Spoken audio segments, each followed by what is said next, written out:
All right, welcome in. We are live.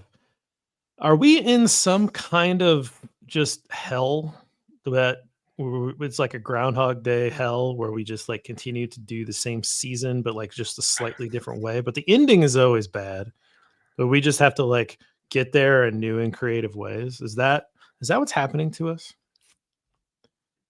I would think once we would have a nice fun time, nice fun season. It's just man, there's just so much that can go wrong with this team and it's like every step forward we think, okay, this is the one, this is the time, this is the right decision they made. Something goes backwards and this I don't know, this game just was a really weird game from the start. I mean, they were not into it from the beginning. Who knows what's going on there, but you know, I just want to get to next year. And we keep doing that. We keep doing it every year. Like you That's what said, I'm Groundhog saying. Day It's every like, year. I was thinking about this. I was on a long walk the other day, and I was thinking about how, tomorrow is not promised, but you only have so many years on this planet, and so you only have so many football seasons, and there's a finite number of games that you get to watch, and it's something I look forward to, even if I've looked forward to this game. I was excited I to see was. what would happen. I wanted to see Caleb play. I wanted to see Rome play. I wanted to see what Thomas Brown was going to do in his first. Like, was he going to be this super aggressive coach that comes out and tries to take advantage of this new energy that he's brought to the team? Like, I was just excited, right? But it didn't happen, and so it's like I continue to fool myself every single week that, well, yeah, I'm excited for this. Yeah, it's a late start, but like, okay, I'll shift my day around so that it's just a little different. And then I'm just angry. It's like 7 o'clock. I would be the worst person to put on post game, Yeah. like immediate post game. I'd be the worst person because I'm not rational. Like, I'd be terrible at it. I've done a couple post games because out of necessity, and I just don't like doing them. I'm the meatball in me tends to come out sometimes, and that's not. I mean, no one wants to hear that. So it's like we have a post game that will come up, don't we? Me and you have a post game at some I point. know, I'm worried. Yeah. We've got the Thursday night game. We're doing Bear and Balance after the Thursday night game against the Seahawks. Yeah. So maybe everybody will just be, you know, liquored up on eggnog and playing with their Christmas toys, and everything will be fine. It won't be a big deal. But I just have a bad feeling about that one. That's Seahawks are the always a weird game. that's the 26th, right? That's a Yeah, Boxing Day, whatever. maybe The- we'll make it a old school bears over beers type of event, and I'll bring Ooh. on a nice beverage that night. Oh, okay. Okay. Now we're Because talking. we're not going to have time to go through the film and do our usual No, it'll be stuff. first run through. Okay, And yeah, maybe maybe. we'll have Uh, a St. Ides or something. Who knows? Oh my god. I'll make a mixed drink. I'll bring on a whiskey. How's that? Okay, Maybe a holiday mixed drink. I had one the other day called a Tom and Jerry. I've heard It's of a kind of Tom like and Jerry. an eggnog kind of situation. Okay, I mean, not an eggnog, but it's kind of in that vein. It's enjoyable. Pop up bar, kind of doing holiday thing. It's fun. Hey, do you want to talk about a crappy football game? let's do it. We have nothing else Okay. better to do. We contractually obligated to hang out, Yes, and not really, but whatever. I like to say that phrase. it's fun. Okay, let's get it going. Welcome to Bear and Balanced. I'm Jeff Burkus. On the other side of the screen, Lester A. Wiltfong Jr. Lester, the Chicago Bears traveled to San Francisco to totally embarrass themselves. How'd you take the game? I really thought the Bears would be good in that game. I wasn't going to go far out and say they would win, but I figured there would be a nice positivity, a nice buzz around what is it, the dead cat bounce, right? That's what they all say is going to happen. I thought something would happen. I thought the players would rally around Thomas Brown.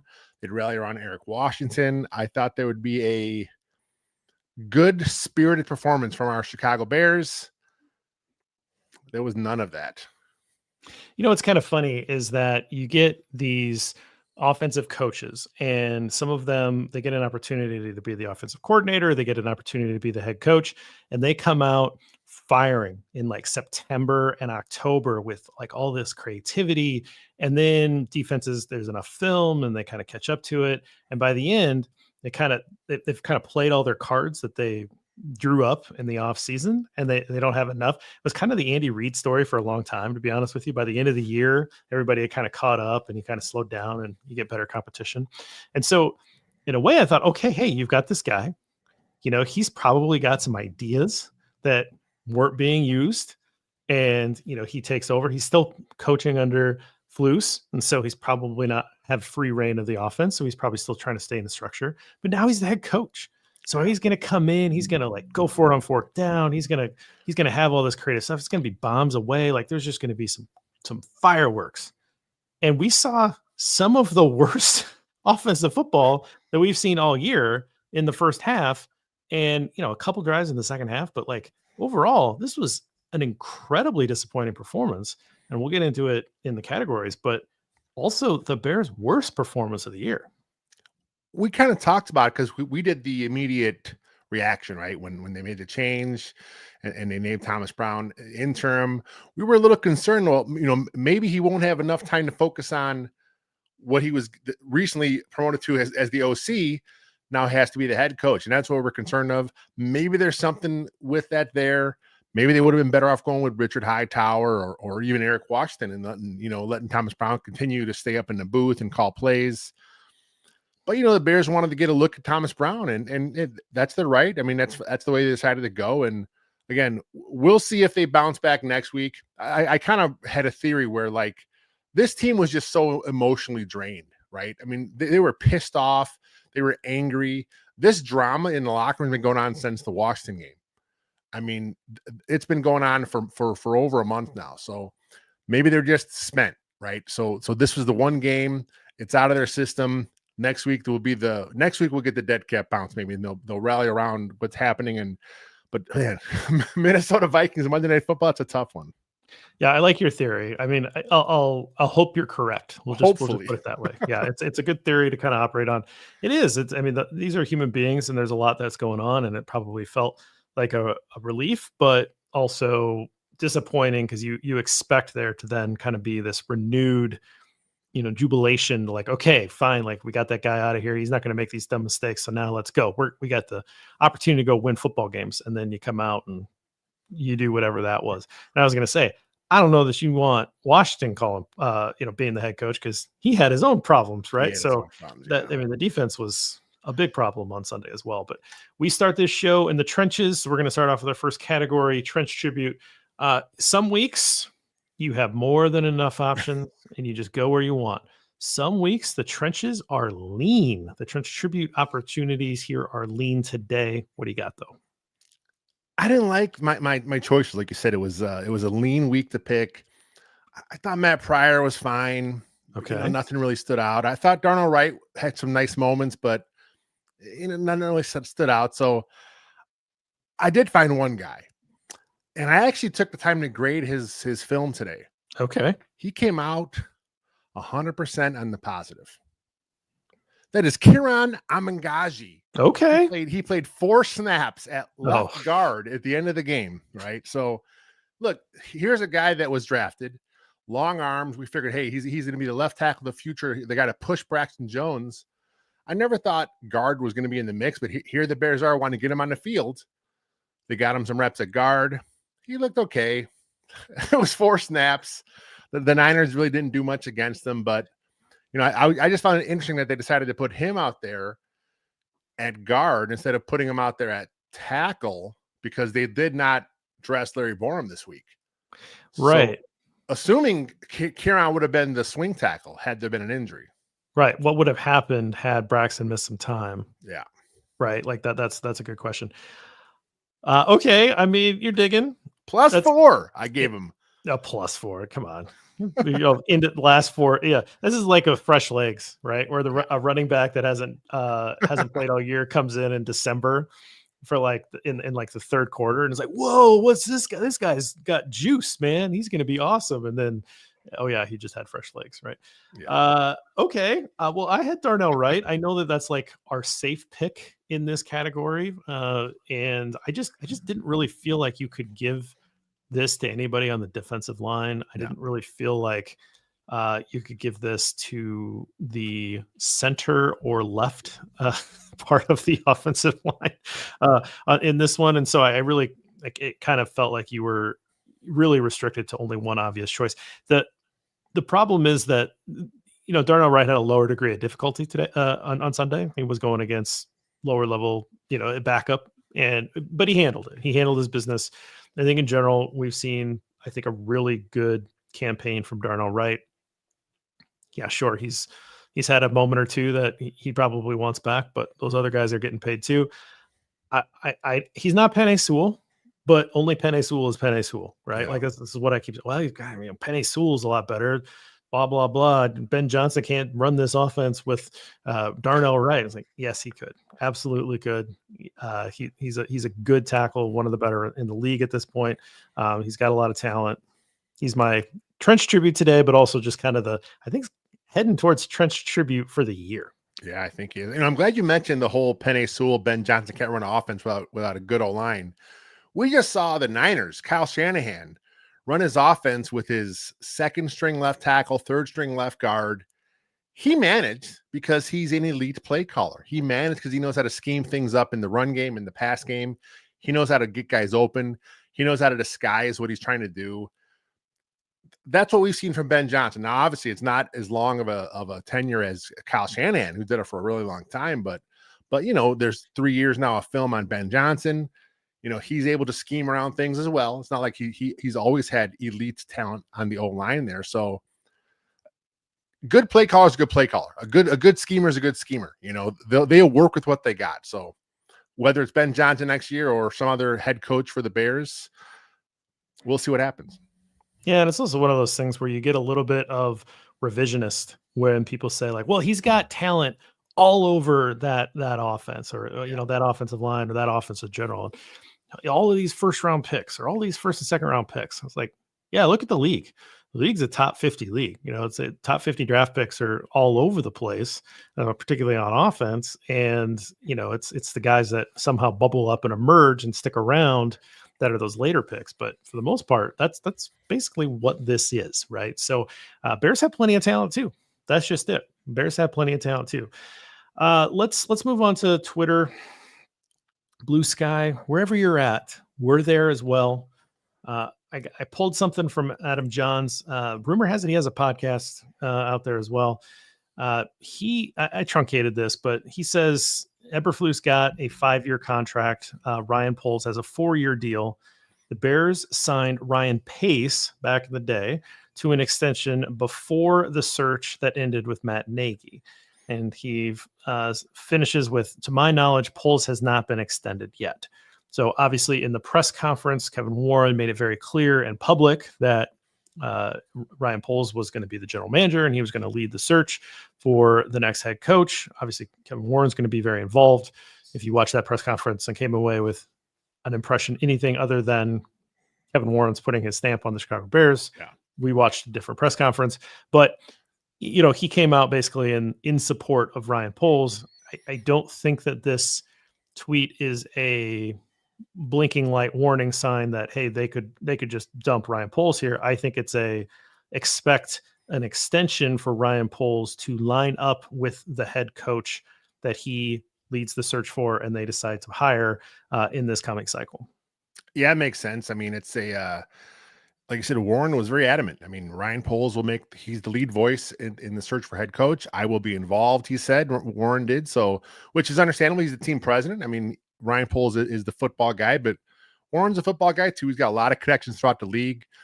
So the fact that he made a point to say that Poles is making the decision, Poles is going to be his GM. Yeah, I think at some point there's going to be an extension now that we see that he's only got a 4-year deal. And I reached out to one of our guys, kind of ask him who would know. He's kind of in the know. He's kind of worked on both sides of the front office and the agent side of things. And he kind of said that that's standard around the NFL, that the head coach often gets a year more than the GM. And then someone in my mentions actually made a good point. He said, like, that's because the head coach will get extended, at some point, but the GM will get extended first, which will give the agent another commission bump there. So I guess that kind of makes sense. If the head coach is doing good, you're going to want to line it up again. The GM's, hey, my guy's doing a great job. Let me get that second deal. Here comes a nice big bump for the agent. Or in this case, head coach sucked that I got saddled with. I got to get new paper for my own guy. So now he gets another extension. So I guess that makes sense. And like you said, this is Warren's show. I mean, he's the team president, which is kind of like how most organizations run. There's always someone above the GM. So it makes sense. We'll see what happens. And about Thomas Brown, his candidacy kind of ended it with a whimper, it seemed already, huh? Oh, you want to do that here? I mean, if you got it later, we'll hold it. No. I'm fine. Let's deal with it now. Okay. So we talked about it, and Bill Zimmerman brought it up, and the idea was you give him the opportunity. Yeah. Because if you're going to give him an interview, and they're still going to give him an interview. Let's be honest. Even if he doesn't do well, they're still going to give him an interview. But if you were going to give him a serious interview, why wouldn't you want 5 games of real data on how he handles the team, right? And I think a lot of people are like, hey, see, this is why you don't do this. Like, I'm out on him. And this season doesn't matter. These games don't matter. And as hard as it is to say the last few games don't matter for Caleb, they kind of don't.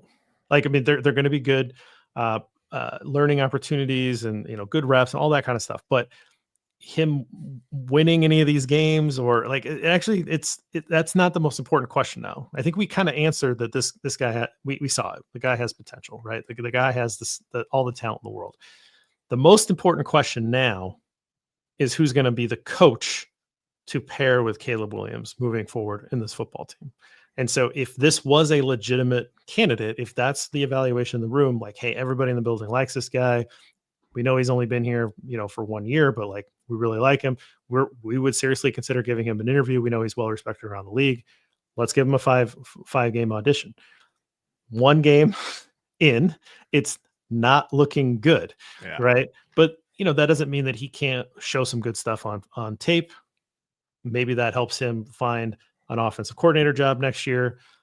Probably not a head coaching job. I mean, that's a fast ascension, right? And that's what we were talking about the whole time. It doesn't.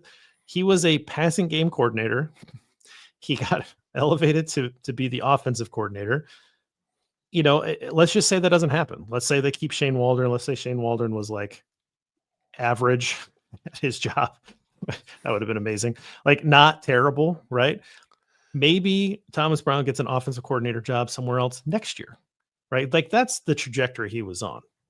And then we talked about Dan Campbell, during the little Barely a Podcast, where Dan Campbell got this opportunity to be the interim head coach of the Dolphins. It was a longer runway. I think it was a little longer than half the season.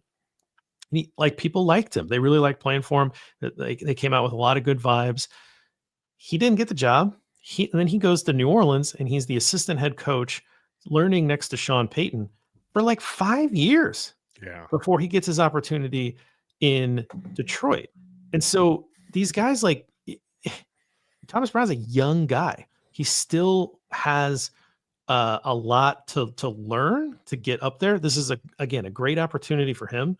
But the idea that this guy was just ready-made to just come in and take over and be the coach of the Chicago Bears it was a long shot. It would have been a great story. He gets the interim gig. He's moved up. Like you said, he goes through the ranks within a few weeks. It would have been a great story. It was fun to kind of think about, as a fan. It may be kind of cool, but, it was always the long shot for it to happen. I do feel at some point he will be a head coach in the NFL. I mean, he just kind of had that buzz around him for a few years now. But like you said, he's young. He's going to try and go somewhere, I'm assuming, next year to run an offense. Yeah, that's going to probably be his goal. And then if he can show that he has that, because, like the I hate this phrase, but the leader of men thing, you know what I mean? He seems to have that. I mean, there's like a certain, when you hear him talk at his pressers, the players talk about it. His former players talk about it. His former coaches have talked about it. He just kind of got that in him. Now let's get the scheme down. Let's kind of get that going. I think he'll be fine eventually. it just seemed like it was just too much too fast. And, a lot of fans, were pushing back. Oh, no, he's going to be the guy. For one, they thought because the Bears were so cheap, they'd just go with the cheaper hire in Thomas Brown. But, Brad Biggs today in his column at the Tribune came out and said that, the McCaskies have told Kevin Warren, Ryan Poles, checkbooks are open. Spend what it takes to get the best head coach and coaching staff for the 2025 season.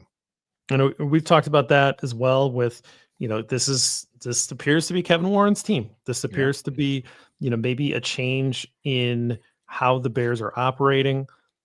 It could end up being the biggest hire.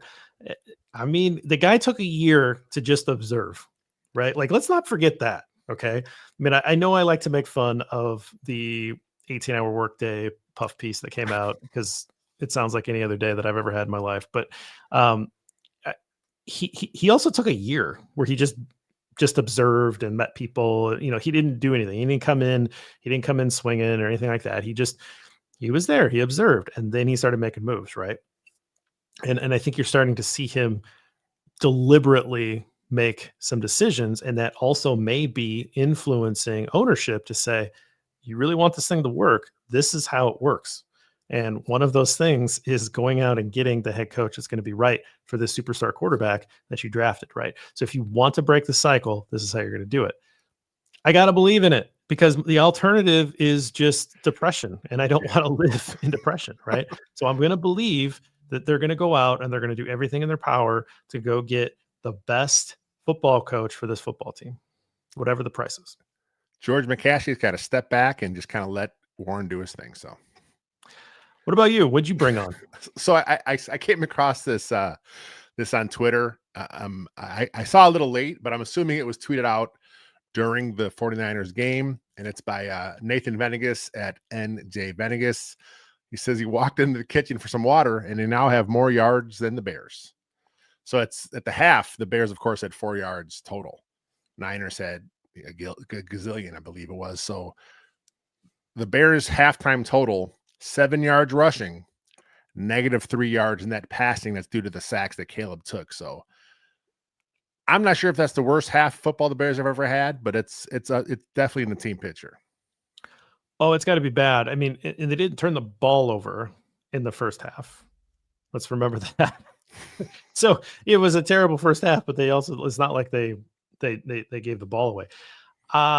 It was brutal, and it was, I think, even more surprising because of what we talked about with, I thought that Thomas Brown would bring some creativity, some fire. He comes out with run, check down. Yeah. Woo. That was a rough start. And then on the third down play, I believe, whatever they ran, the spacing of having like 4 wide receivers within like a 5-yard range. I mean, it was just, somebody ran the wrong route. Like, I mean, it was clearly just messed up. Caleb doesn't have anywhere to go. He's going to eat it, right? So like things like that kept happening. And then you contrast that with the other side of the football. And you talked about Kyle Shanahan being a great play caller.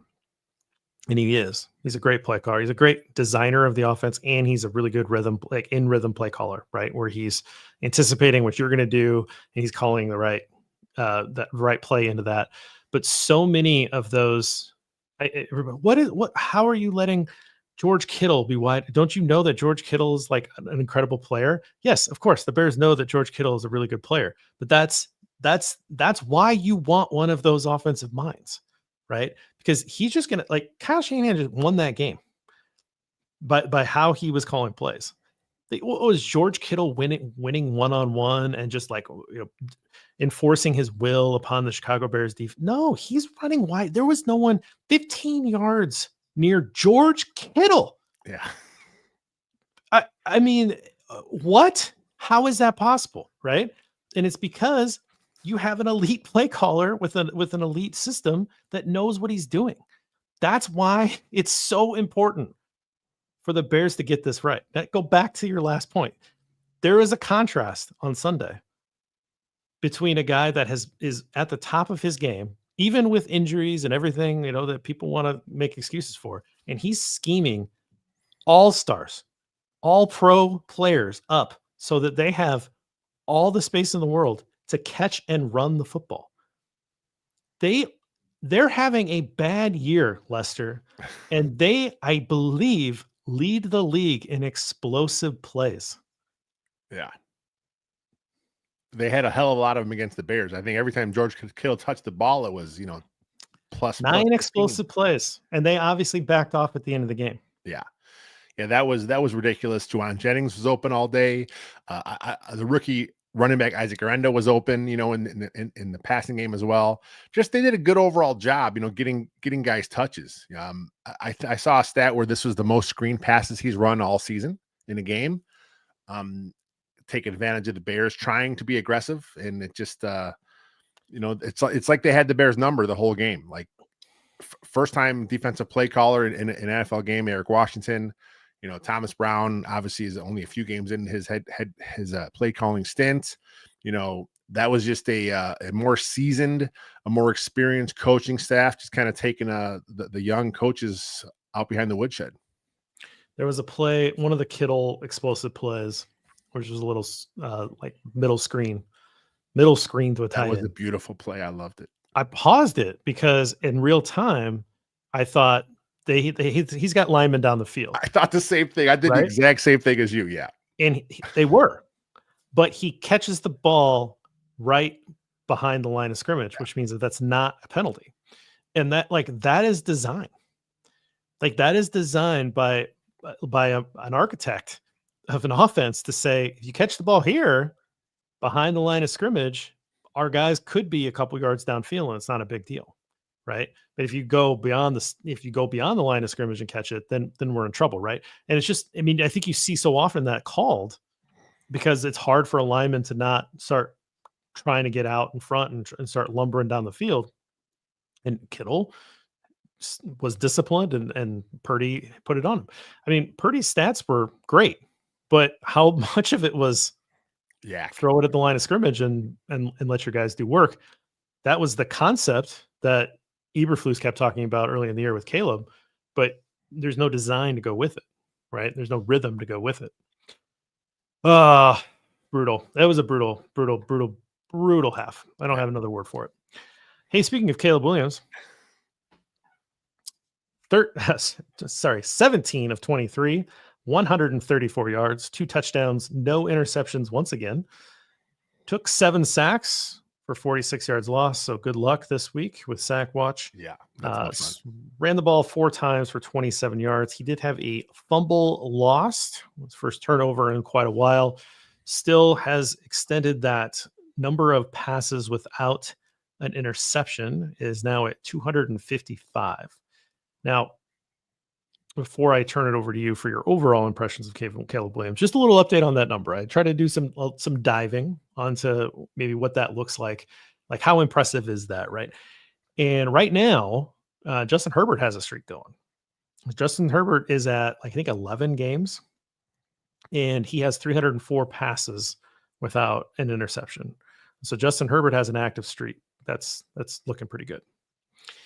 He is behind Drew Brees at 305, Bernie Kosar, nice, at 308, Alex Smith at 312, Derek Carr at 332, Tom Brady at 358,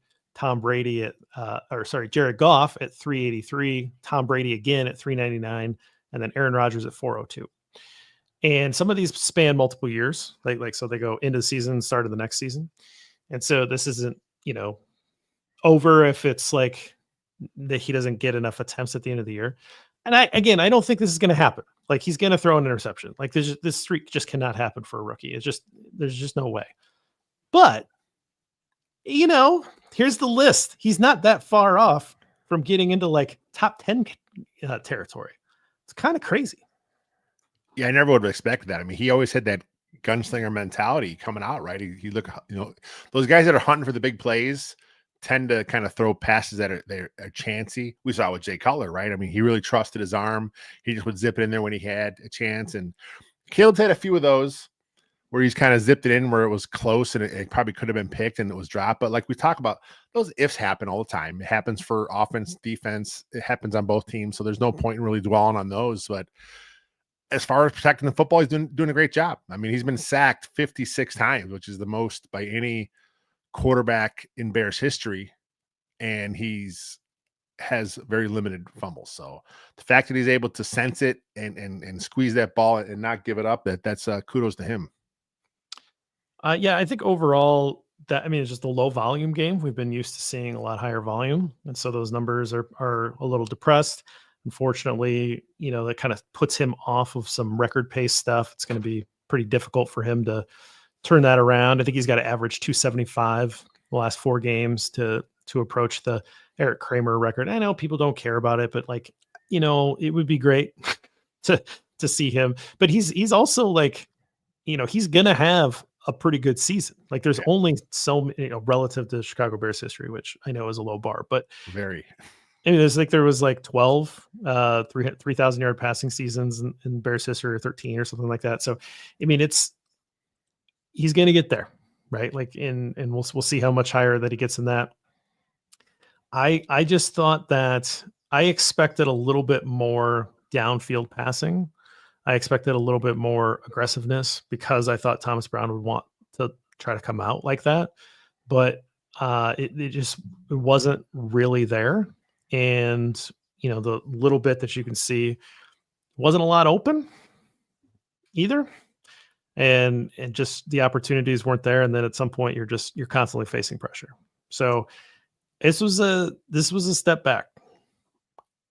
I'm watching the game and I'm like, I haven't had a chance to get into all 22 yet, but on the rewatch of the TV broadcast, even on that, I'm like, where's he supposed to throw with the ball? Right. Like you already talked about the spacing on some of the plays, and besides that, just the Niners had good coverage, and contrast that to the Niners guys wide open. It comes down to the scheme. It comes down to what you're running there. Now, look, Thomas Brown's had a few weeks to kind of implement some of his own ideas. It's not enough time to put in a whole playbook. So he's still kind of working on what Shane Waldron had in there. They're trying to make some tweaks when they can. We saw a few nice bumps early on, but like I said, I think this week was just too much, too fast, may have overwhelmed the whole team. And hopefully next week against the Vikings, because they're going to come after Caleb. They did it in the last game, and Caleb kind of faced that blitz, and he was delivering the football. So hopefully we'll see a nice big game out of Caleb. I'm not expecting to win against the Vikes on Monday night. I just want to see Caleb play good football. Yeah, it'll be interesting to see how the defensive coordinators of the division opponents here now come back at him for a second time. Does that give the defensive an edge because now they know what he can do, and they've got some tape, and so they're going to throw some things at him that maybe they didn't the last time? Or is that an advantage to the defense, or is that an advantage to Caleb because, okay, hey, you survived. Yeah. You survived Brian Flores, so you can do it again. Hey, you survived the Lions, and you put us in a position to win here. You're fine. You can go do this, right? And so I wonder, who does this, where does the advantage lie in the rematch? We're going to find out pretty quick. We'll see who has the edge. I'm guessing it's again, it comes down to the scheme, how they're going to game plan things, and we'll see if they can kind of figure out what they want to do. And they got to give them some layups. They got to put some. They got to have them press that easy button. They got to run a real mesh concept that actually works. That has good spacing, where you got a guy popping free. Like the Niners did, and like we see teams do every week. So Caleb needs those easy layups. He needs things to get him going. So I think any quarterback. Every quarterback, yes, especially Caleb. I mean, he's a rookie. He's getting beat up back there. Let's make the game easy for him. Hopefully, the run game can kind of bounce back because it's been kind of struggling the last few weeks. So, they got to get it going against the Vikes. I'm not expecting a win. I just want to see some fun offensive football for a change. Be great. I'll take that. Sign me up. How about some numbers? Caught up in a numbers game. You got a stat for us? So the number I found this week was the number 13. Okay. That are how many drops Caleb has had this year from his receivers. Okay. And I'm like, okay, is that good or bad? Like, where does that rank? So for some perspective, last year the Bears had 19 all of last season, right? Okay. So they're, ballpark. So some more perspective, that drop percentage for Caleb is 3.2%, which is actually 26th in the league. So as fans, Bears fans, of course, we're watching our team most of any. In these last few weeks, there's been some pretty bad drops that are like, oh, it happens in a bad time of the game, key moments. It seems like it's just killing the offense. All these drops, but they're not. I mean, like I said, they're 26 in the league in drop percentage. I think it's just some recency bias by fans watching these games. It's happening in key moments, but 7-game losing streak. When you're a bad football team, they're all critical moments. So I think that's why it stands out more to us. But they're not worse than they have been. And so Cole Kmet taking a lot of criticism. He obviously dropped the 2-point conversion. He's got like maybe 2 or 3 drops, and I think he had none last year. So something's off, but it's no worse than what it has been. It just seems that way because it's happened so much recently. Yeah, it seemed like there were some drops early. It's particularly the one that's sticking out is that Keenan Allen, or like first or second game, where took a touchdown off the board. Right, like, I mean, it's right there. He drops it. It's like, oh, come on, like let's get this guy a touchdown pass, right? And then lately it seems like there's been a few. DJ has had a few. Cole had a few, especially that one in the end zone. It's pretty rough for the 2-point conversion. I mean, there's some that are they're right there, man. But yes, it's always good to kind of take a step back and say, okay, well, these are professional football players. You expect them to make every catch, but that's not realistic. So let's look around the league. Where does that rank in the league?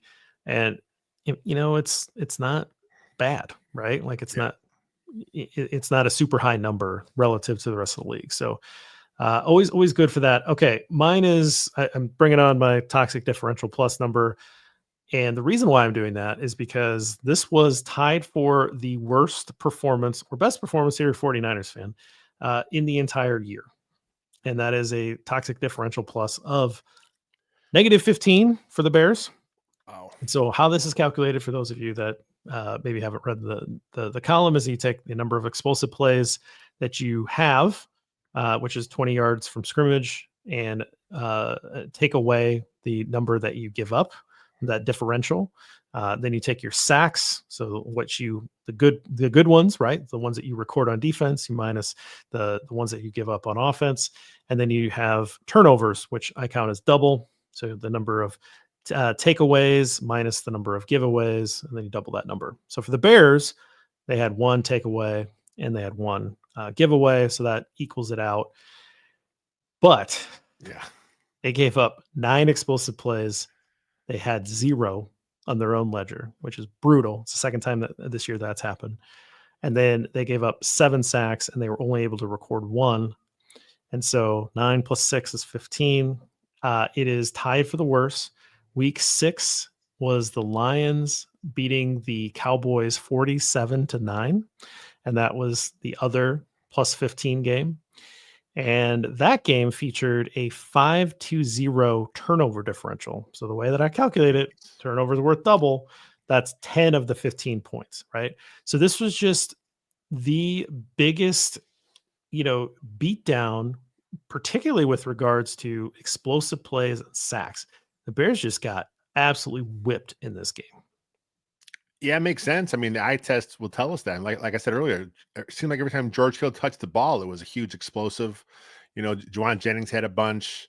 There was one down the sideline to Guerrero. Just brutal. I mean, the big plays have really killed the Bears this year a lot of times.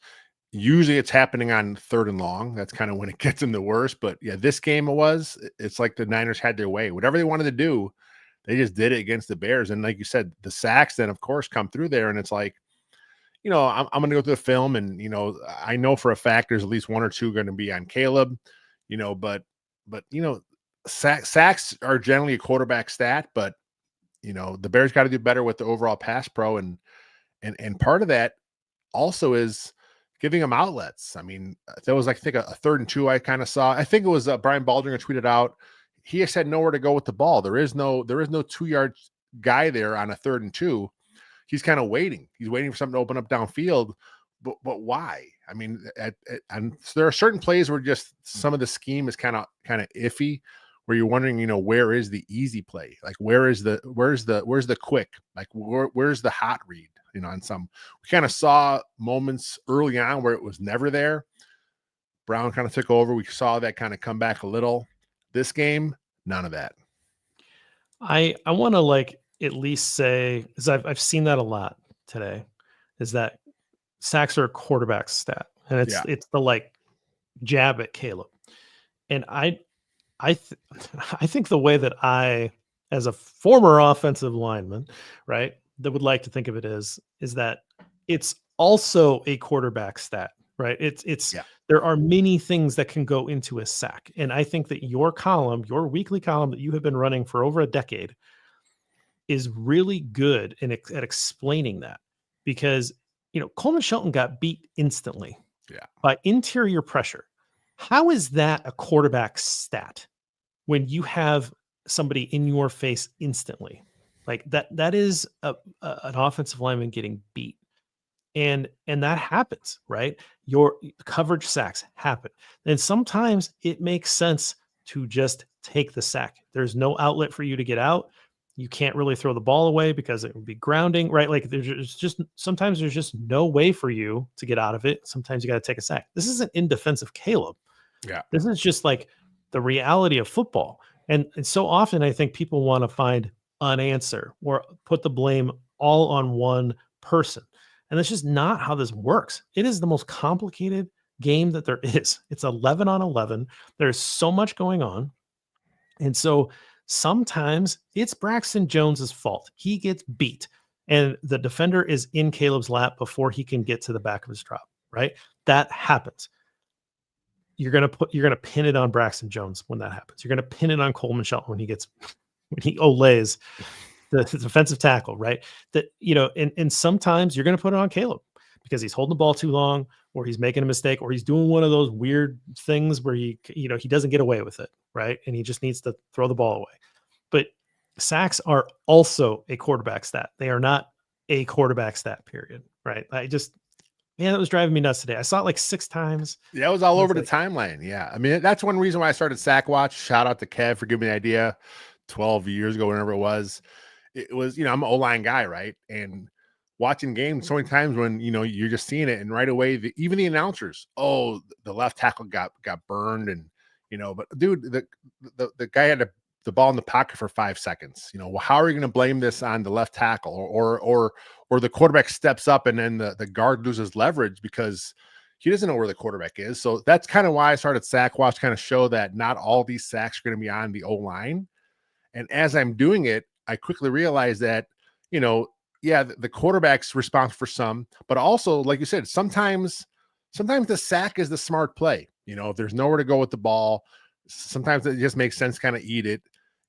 Other times it just makes sense based on where you are in the game, down and distance, time left. Sometimes the smart play is just, live to fight another day. So I learned a lot about football just kind of doing that column, and it's kind of interesting to see how that goes. So the end of the year numbers where it shows Caleb Williams X amount of sacks, fans right away look at that and say, oh, that's terrible.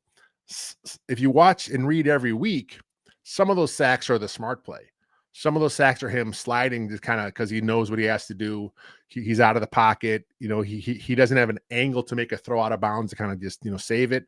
Or he doesn't want to do that because he wants to keep the clock running.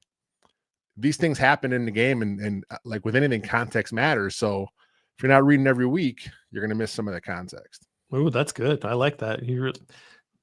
Promotion. That's good stuff right there.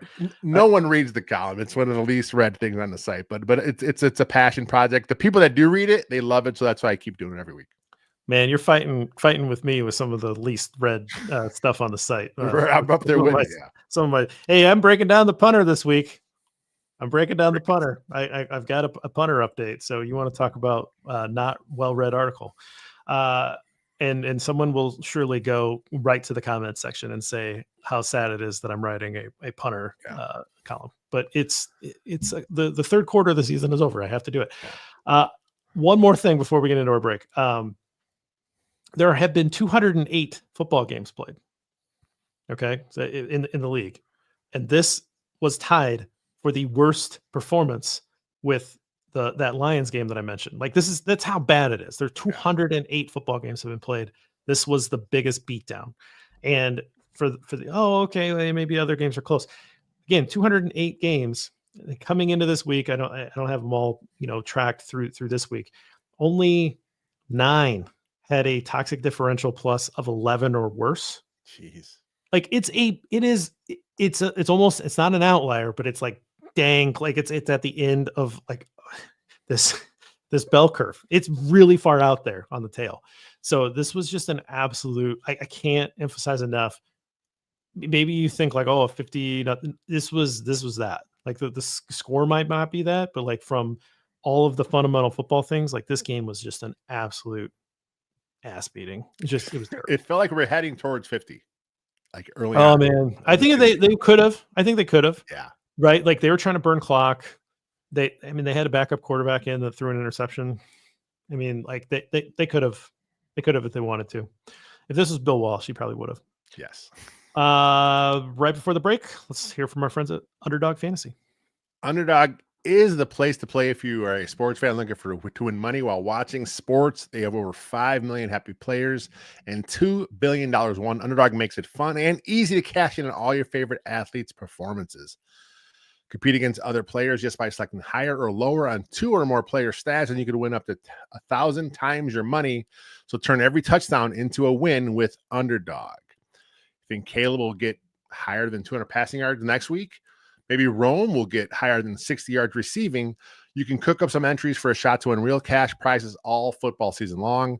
Underdog is the best place to play champions. So sign up and deposit now using our promo code CITY, CITY, to get $1,000 in bonus cash instantly. You can also play Red Zone Rush, which is a game you won't find anywhere else. Just simply pick whether or not a player will score a touchdown by swiping right for yes, left for no.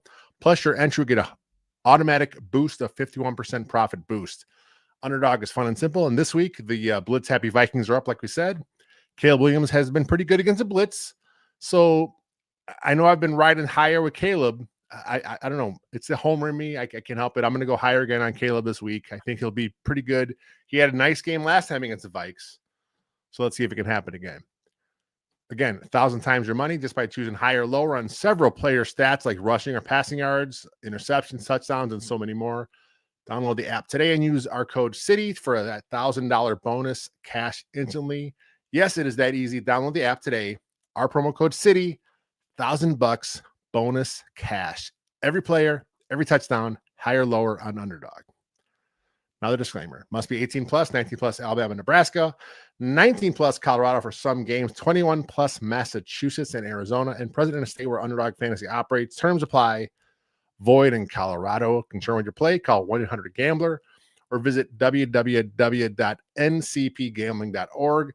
Arizona, that's 1-800-NEXT STEP, 800-639-8783, or you can text NEXT STEP to 53342. In New York, you got the 24/7 Hope line, 1-877-8-HOPE-NY, or you can text it, HOPE-NY, at 467369. Nailed it. Quick break. Other side, 3 Bears. Stick with us.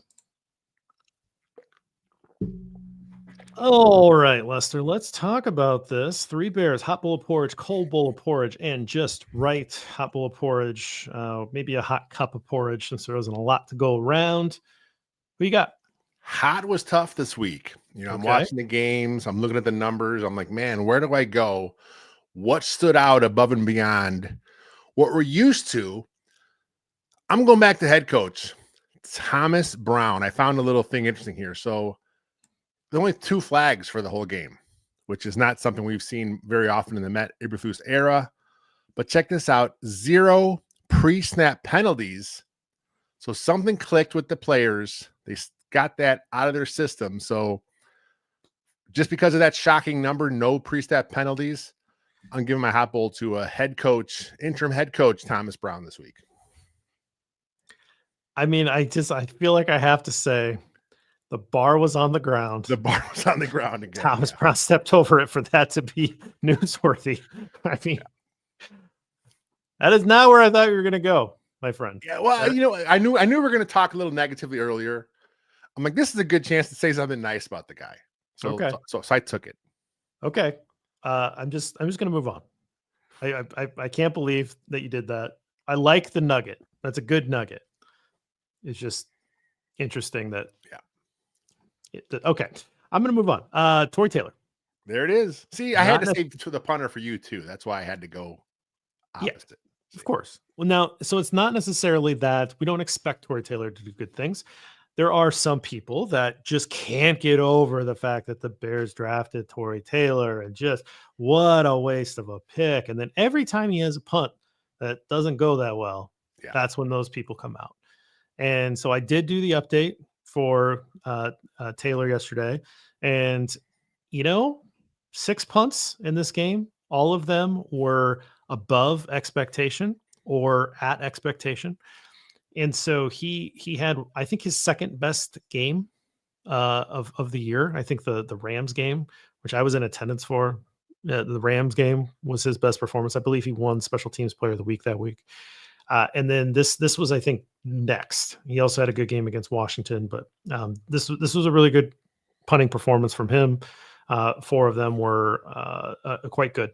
The punts were quite good. So it's big advantage in terms of flipping the field. But then just even the last month, so the divisional games and then this one, he's been really good. He's been better than average. He's been fighting the elements in some of them and still doing well. So I know that some people will like to say, oh my God, you spent a 4th round pick. Again, it was a weak draft class. It was a shallow draft class, I should say. And so 4th round picks, everybody was saying more like a 6th round pick in a normal draft. They took a special teams player that was going to give them a big upgrade from what they had. And he's done that, right? He's not the best punter in the league, right? He's not the second best punter in the league, but he's probably right now around 10th, 8th, 12th. Like he's in that range. And that's a big improvement. And he still has some stuff to figure out. He's missed a couple opportunities. This game, he was really good. Yeah, I mean, whenever you got a 50-yard punting average, and his net was right around that ballpark too. That's a good game. The coverage units did pretty good this week too. Yep. There was some nice. Well, that's a lot of it. Yeah, that's part of it. And there was a Josh Blackwell had a nice shoestring tackle on one play. A couple others that kind of looked like he was going to get loose, but then they kind of corralled him, the returner, at the last moment. So good coverage units. Good directional punting. He's a weapon. It just sucks that the Bears are so bad they can't take advantage of the field position. All right, let's turn it around. Cold bowl porridge. No shortage here. What'd you get? Cold bowl. I got to go linebacker Tremaine Edmonds. Not the best game from him. I see a lot of fans online saying, "Oh, you got to cut him after this year. You should cut him right now." Teams don't cut players, starters in season anyway. That's just that kind of weird, rash meatball take. But they're not going to cut him after the season either. He has like a ton of money left in his deal. The way it was structured, there is an out after next season. But if they were to cut him after this season, it'd be like a $17 million dead cap hit. He's not going anywhere. I'm surprised that he has not been better than this. He's being paid like a Pro Bowl player, which is what he was in Buffalo. One of the better coverage linebackers in the game. Good, heady football player. I think he made 2 Pro Bowls with the Bills. Got a ton of money. He's not lived up to that contract. And that's a problem. And that's that goes to Ryan Poles. I mean, he had to get the guy for Eberflus's defense. Just hasn't worked out. I mean, he has not been impactful. Definitely not impactful for price per dollar here. Yeah, I mean, I think that you do have to go back to your coaches ask for certain players, or certain types of players or whatever. I think Ryan Poles should get some credit for trading Roquan Smith, given that the coach didn't want him and he got good value and he put him in the right place. And people aren't going to be happy with what I said there because I like Roquan Smith probably better than most. Same. But given the circumstances and given that Roquan was not, getting to that contract signing in a way that Ryan Poles felt like he could construct the team, he made what I thought was a pretty good deal in a year that he was tearing things down, and he was able to get him to a good destination that Roquan Smith might make the Hall of Fame. because of that move. Like that's how good that was for him, right? And then he turns around and he gives a bunch of money to Tremendez because your coach needs a player like that, right? And there's a lot of moves that you make because your coaches need a player like this for their system to work. Well, now those coaches aren't here, right? So there was some moves that were made for Shane Waldron, right? And so those, Gerald Everett's on this team because of Shane Waldron, right? So Yeah. there are moves that are made because of your coaches. Sometimes those don't work out. Is that because you signed the wrong player or because you listen to your coaches? And he's like, there's just some of that happens. And I think the worst example in Bears history, probably one of the worst examples anyway, is Mike Martz didn't know how to use Greg Olson. So you trade Greg Olson and then you fire Mike Martz, right? So like sometimes you say, well, this is a good football player, figure it out, right? And then sometimes it's like, I know you say you need him, but we have this guy right here. His name's Jack Sanborn. We think he's got some sense. Let's just use him for a year and see what happens. And maybe we can talk about trying to draft a guy that you think you need for this defense, right?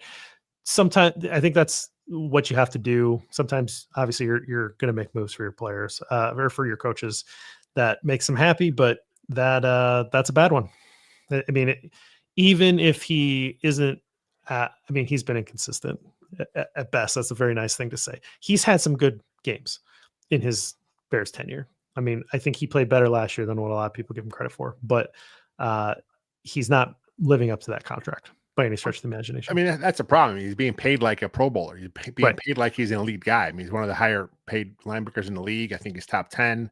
You expect him to be playing at, a blue chip level. And that's just not what you're getting out of Edmonds. And that's hurting, based on how much money you have allocated to your defensive side of the ball. You expect those guys you pay big money to kind of step up and play at that level. And it just hasn't happened. I mean, there's a couple moments here and there. Last year, I think you said he was better last year. I think some fans thought. I mean, he had a few moments last year, but this year, man, I thought he would thrive. Year 2 in the scheme. That's usually when things start coming together, especially with this scheme. We know the scheme. It's a Tampa 2-esque style. It's a little outdated, but a lot of cover 3 elements, which, of course, Lovey never did. Flus kind of did things differently. Still, it's the same basic, principles. And I thought he would thrive. Year 2, he would know it more better. And it just never clicked for him. And now here he is, kind of limping towards the end of the season. And, who knows what scheme he'll be put in next year. Right. And as much as I like Jack Sanborn, I think he's more of a TJ Edwards backup and and TJ Edwards is living up to his contract. So at least there's that. Right. All right. My cold bull, I got to go with Braxton Jones. I thought that given the quality of competition that he was, I'm not the biggest Yatir Gross-Matos fan. I don't think he's a particularly great rush defensive end. I think he recorded 3 sacks yesterday. He had 1 coming into the football game. He had too many misses for me, right? Like, I think as a left tackle, particularly as a left tackle, I kind of feel like if you get 1 a game that like either it leads to a pressure or a sack, as particularly as a guy like Brax, like, well, you can kind of live with, I mean, you can't have 3. Like that's just too much. So I don't know what's going to happen next year, right? Like the whole idea is that you expect Kiran Amagaje to maybe push Braxton Jones a little bit, see if there's some competition at left tackle. But there's a lot of tape on Braxton Jones and again, he is absolutely a starting left tackle in this league. But if you want to go where you want to go, you got to do a little better than that. Yeah, he's a starter for sure. But the problem is he's coming up for a contract soon. So you can't pay him starting left tackle money on a second contract. Someone's going to give him something, I mean, the Bears may offer more than anyone else. I mean, maybe he stays around, but if the Bears bring him back, obviously he has 1 more year on his deal, but that's usually generally when you decide you're going to, renegotiate and extend the guy. Maybe they just let him play it out. Next year they kind of let him and Amangazi kind of see who has that spot locked up. Maybe they draft a guy. Maybe they go out and sign a guy. I mean, they need to bring bodies in there anyway. I mean, if they end up bringing a guy in and Braxton's your backup, that's pretty good backup left tackle. I mean, a lot of teams in the league don't have that, so they got to do something there, man. He's gotten better as far as his technique goes, but that bull rush, man, it just still gets him. He just can't anchor enough to do it, which is strange. He's not a small guy by any means. I just don't think he's got good hand use when it comes to knowing when to throw. There's times where I just don't think he's throwing it at the right time. You watch Darnell Wright, who's a little better at the hand use, and he's working that part of the game. I mean, it's a chess match, right? Like with O-line and edge rushers. You got to try and set him up for your next move while he's trying to do the same thing to you. So it's just not there for Braxton. I like him. I think he's a good football player. He's just not a guy you can count on as your future at left tackle. Nope, absolutely not. So let's go to the Just Right Bowl. I'm going to go wide receiver Rome Odunze. Same. It wasn't the greatest statistical game. 4 catches, 42 yards. He was targeted 5 times, but he had a nice 2 touchdowns. And that 1 touchdown in the corner of the end zone. Amazing. Fantastic. Went up there, got the ball, secured it, came down, toe tap, beautiful play. I mean, he's coming around all year. He's had rookie moments all year, but that's what we expect. That's why he's here getting the Just Right Bowl, because he is playing how we expect him to play. And, the ascension's there. I think by next year, he will be your number 1, but he's still working through those growing pains this year.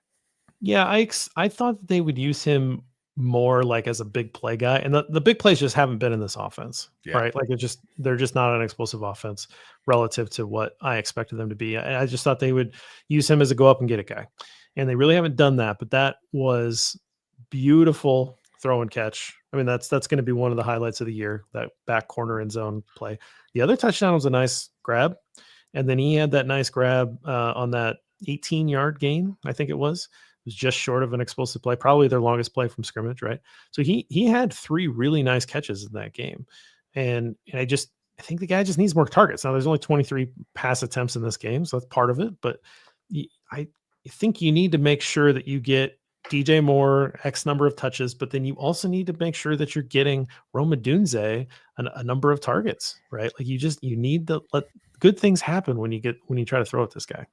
So bring him into the game, do what you can. Anything else? What do you got before we get out of here? I think we're good. It's 7:00. We're in a good hour here. It's like I said, I really think that this team will bounce back, and like you said earlier, that's the hope we have as Bears fans. All we have. I mean, who knows what's going to happen, but I really wish we could just get to next season, get to the draft. Let's see what happens, so see who the new head coach will be, just another lost season. And that kind of goes back to what we talked about that was the big fear this year was if you don't line it up last offseason, it basically pissed away Caleb's rookie year. Yep, sure did. So that almost like somebody saw that coming. Some, podcast may have talked about that for probably too long. The only thing I had a note on was, how about the play where there's a little bootleg by the Niners. There's Darrell Taylor reads it. He's going to get pressure in the face of Purdy. Purdy throws it. It eludes Taylor, but it's tipped by TJ Edwards.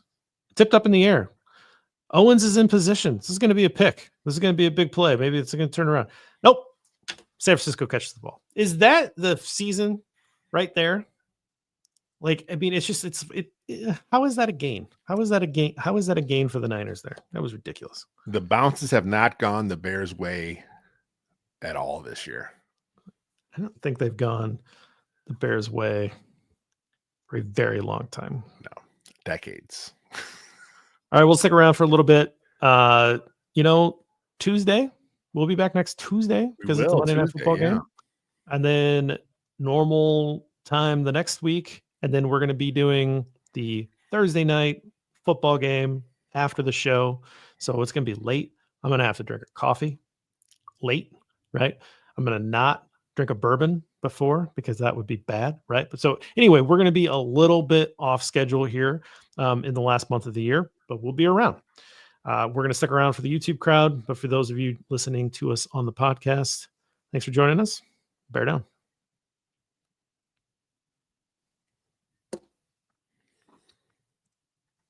What do we got? Chris thinks we got to change the luck up here a little. We're just a couple guys with internet connection. We don't have anything to do with it. We can't jinx it. We can't jinx it. Chris has a lot, and I saw some of it. I snuck a peek. And I got to tell you, Chris, if there's one thing I want to convince you of, it's that Ryan Poles did not have much of a choice to hire Matt Eberflus. And he definitely didn't have a choice in keeping him. I would bet any amount of money. Well, it was like a 2-day timeline. They hired Poles, Yeah. and then two days later, Flus was hired, and that's all we heard.